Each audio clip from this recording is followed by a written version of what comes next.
Picture this, a name that resonates deeply in the heart of the country music world, the Judds. This legendary mother-daughter duo who've been country music royalty since the mid-'80s. But wait, there's another figure who emerged from the shadows of that same illustrious family. Can you guess who? Not another country music star, but a trailblazer in the glitz and glam of Hollywood. In 1968, Ashley Judd was born into this music-centric family.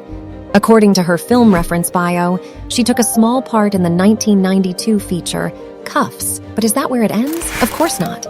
She went on to snag the lead role in the 1993 drama, Ruby in Paradise. You've heard of a meteoric rise to fame, right? Well, hers was just that.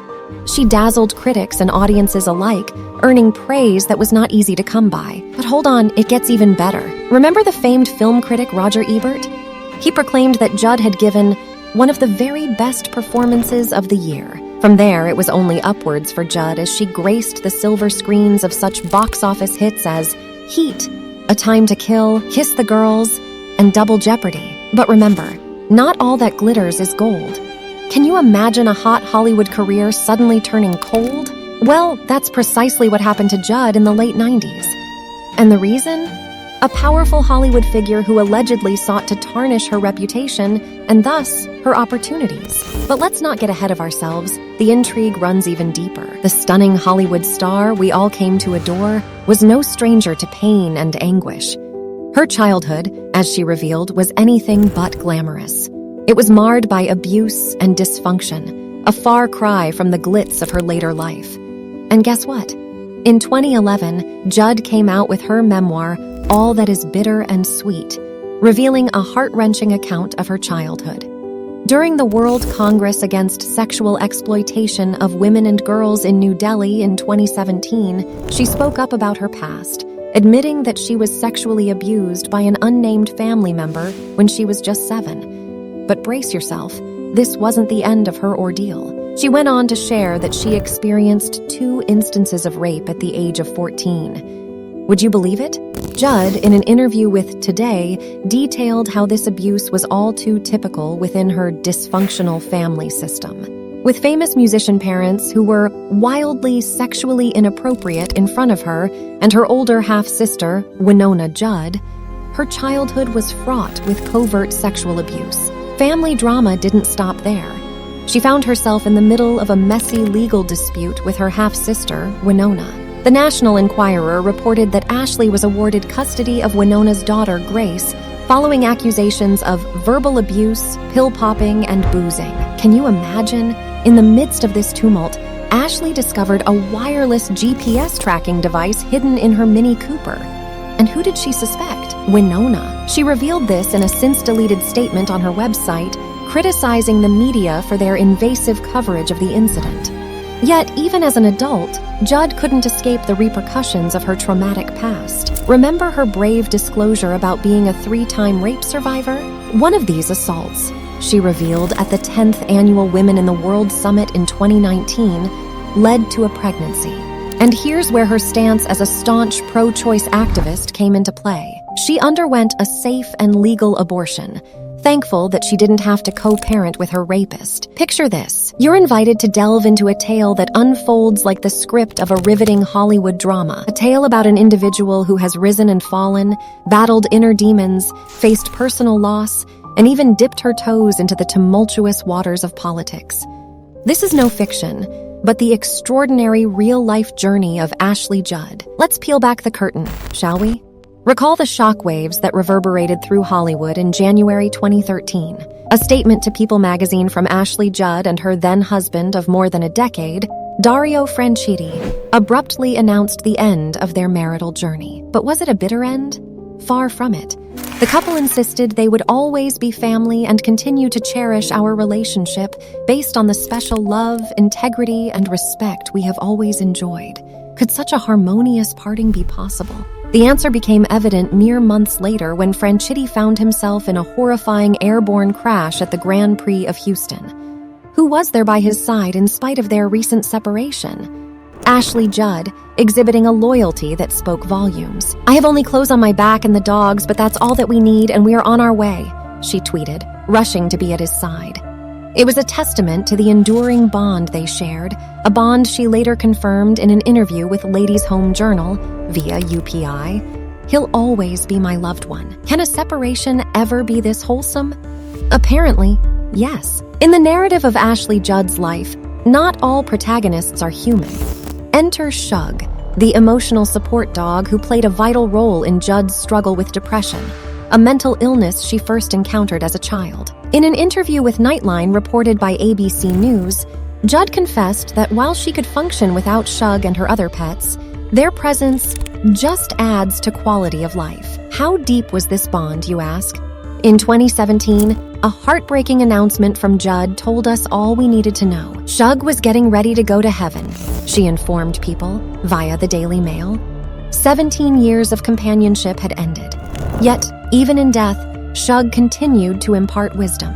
Dogs practice presence, Judd told the Christian Post. They love us exactly as we are. Can we deny the profound impact a pet can have on our lives? Remember Shug, Ashley's psychological support dog? Well, at times, even Shug's unwavering support was not enough to quell the storm of depression that Ashley wrestled with.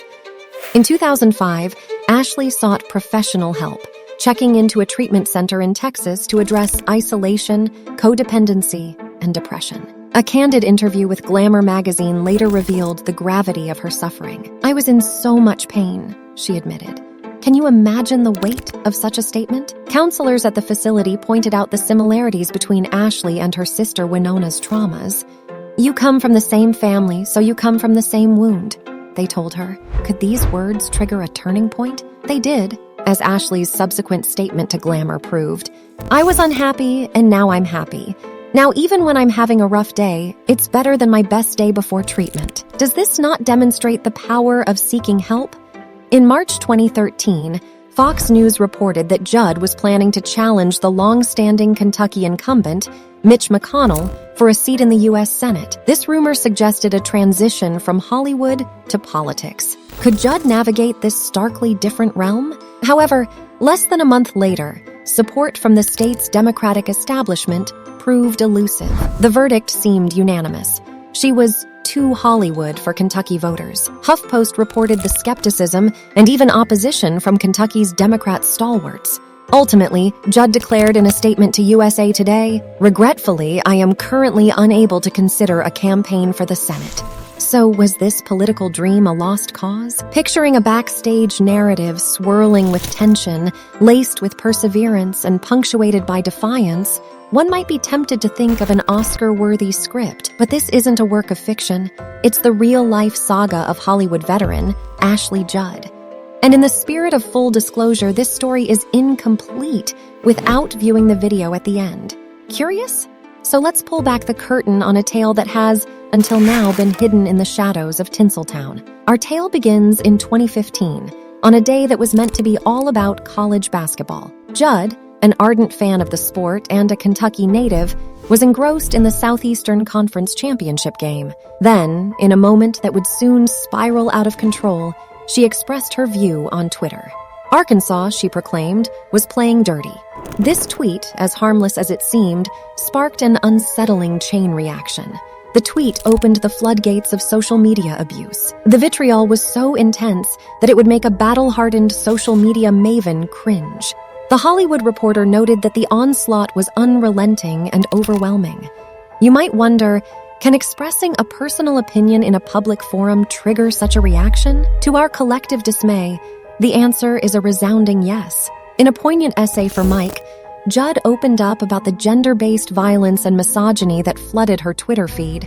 She termed it the devastating social norm experienced by millions of girls and women on the internet. Is it then a common occurrence for women on the internet? In Judd's words, this experience is universal. Do we now see social media in a different light? Ironically, her decision to raise her voice sparked another wave of social media vitriol. Can standing up for oneself yield such a backlash? The Hollywood Reporter highlighted this unfortunate reality, a poignant reminder of the lengths to which cyberbullies will go to inflict harm.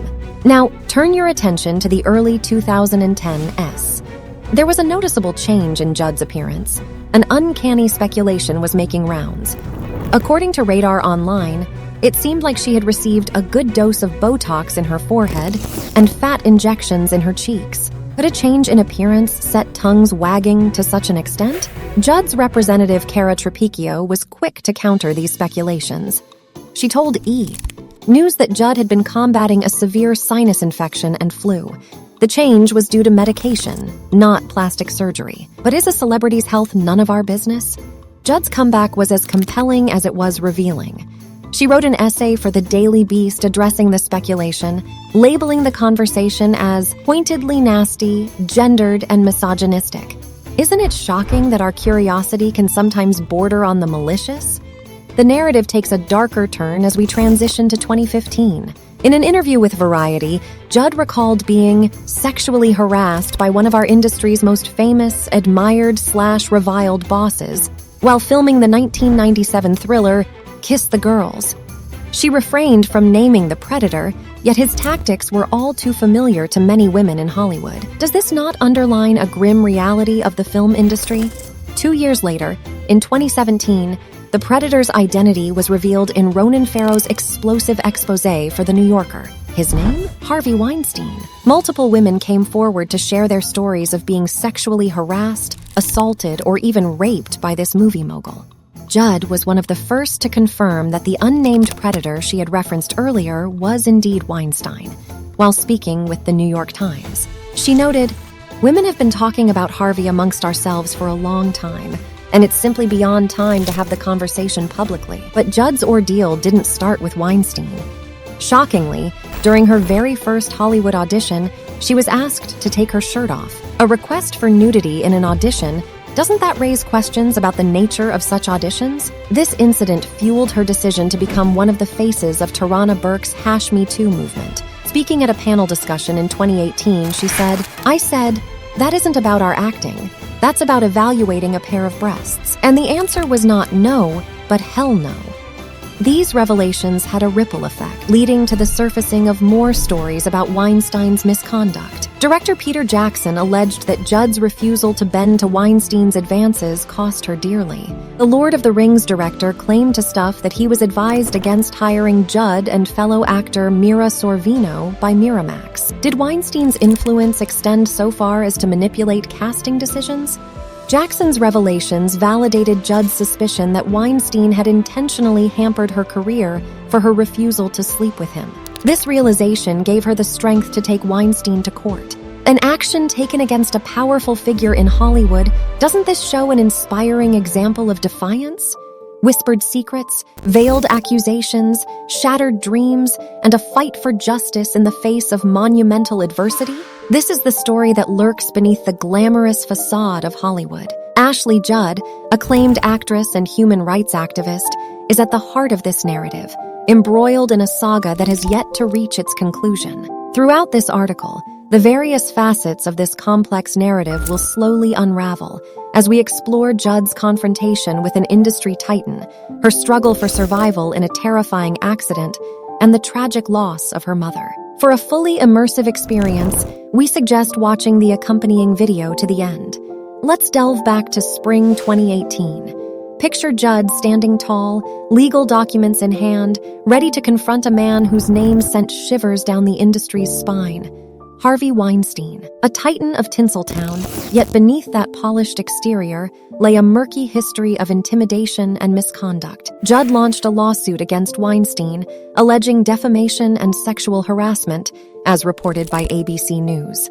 A career-altering role in the Lord of the Rings trilogy seemed within her grasp, only for it to slip away as Weinstein allegedly poisoned the waters with director Peter Jackson. Ever imagined how much one man's interference could potentially cost in terms of money, status, and power? Judd's story paints a stark picture. The lawsuit's journey was a roller coaster ride, dictated by the intricacies of the legal system. It was reported by BBC News that the judge initially dismissed Judd's claims of sexual harassment on a technicality. The law cited wasn't retroactive and therefore couldn't be applied to her situation. The system seemed to fail her, but would Judd let that be the end of her quest for justice? Not by a long shot. In a surprising turn of events, as reported by AP News, an appeals court overturned the initial ruling in July 2020, stating that Weinstein held power over Judd's career. So once again, Judd's fight was back on track, at a time when Weinstein was already serving a 23-year prison sentence. If your heartbeat hasn't quickened already, brace yourself for the next part of this saga. Let's take a moment to journey to the dense African rainforest. In February 2021, an accident occurred that could have ended Judd's journey, both on the screen and in life. While exploring the rainforest, Judd suffered a terrible accident that shattered her tibia, as she later recounted on Kate Roberts' Sex, Body, and Soul podcast. The excruciating pain she endured, the harrowing evacuation from the rainforest, and the grueling recovery process she had to undergo. Doesn't this paint a picture of resilience and sheer will to survive? She survived, and she's back on her feet. But just when we thought the storm had passed, tragedy struck in April 2022 with the heartbreaking loss of her mother, country music legend Naomi Judd. As reported by Good Morning America, Ashley discovered her mother's body, revealing the cause to be suicide via firearm. An uncomfortable truth, yet a necessary one to share. The emotional turmoil this must have caused, and the strength it took to open up about it publicly. Do we not admire her courage? Ashley Judd's story, peppered with high-stakes confrontations, survival against the odds, and personal tragedies, continues to unfold. The resilience and defiance she embodies shine through the dark chapters of her life. As this narrative unfolds, we're left wondering what's next on her journey. What can we learn from her resilience? And how does her struggle reflect the wider problems facing women in Hollywood?